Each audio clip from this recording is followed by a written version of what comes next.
Thank you very much. Minister Fu. Thank you.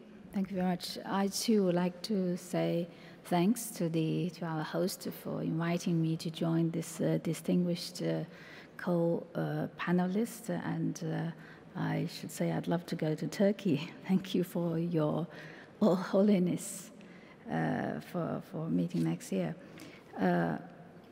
The subject, Europe was the laboratory for global governance. I think it makes sense when we talk about building global governance to see Europe as a laboratory. And Europe has indeed been largely successful in moving into integration, in addition to leading the world in many fields, in industrialization, in science, in green development. And now, yes, Europe is in difficulties. We just heard from Jean Levitt, and I was very impressed by the determination he expressed. I just came from Berlin, and we also heard from the German government. And I think the effort by the Germans, by the German and the French leaders are really admirable at time of crisis. And especially when we said that everything needs to be done to try to get out of this crisis, and we cannot afford to fail. That's I'm really... sorry, could you hold the microphone a little closer? Thank you very much. Is it okay? Especially when they said that we cannot afford to fail. That is, for China, we are on the other side of the world. We are watching very closely, and the success of Europe, especially at a time of crisis, the success of Europe, EU, and the Eurozone has everything to do with our continued economic progress. So we're watching very closely. But when the professor raised 3 questions, I feel like going back to the university. And every question will need me a whole semester to work on. So I think I would like to stay on the safer side by touching on maybe one of them. That is, what can the other region learn from European experience? I remember in the 90s, I wonder if Kishore Mahbubani is in the audience. We worked together about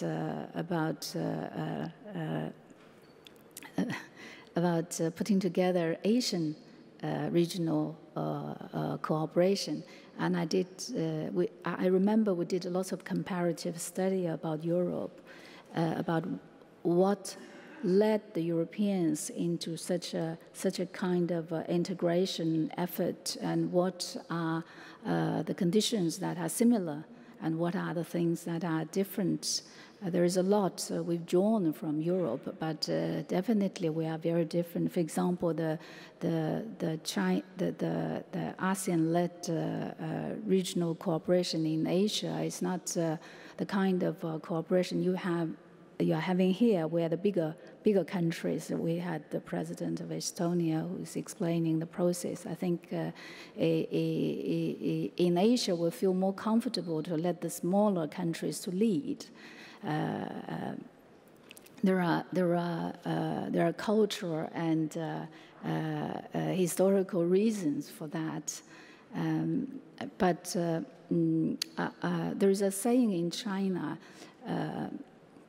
The sweet orange, which is grown to the southern part of the Huai River, will change its taste when it's retransplanted to the northern part of the river.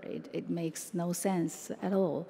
So that's why my hometown produced no sweet orange at all. So when we talk about learning from the experiences of other countries or other regions, we need to be careful and to choose the right things, and to make it adaptable to our own region. But nevertheless, I still think that Europe is a very, very important laboratory in many fields. I want to end here, and maybe we can touch on other questions during the rest of the discussions. Thank you. Thank you.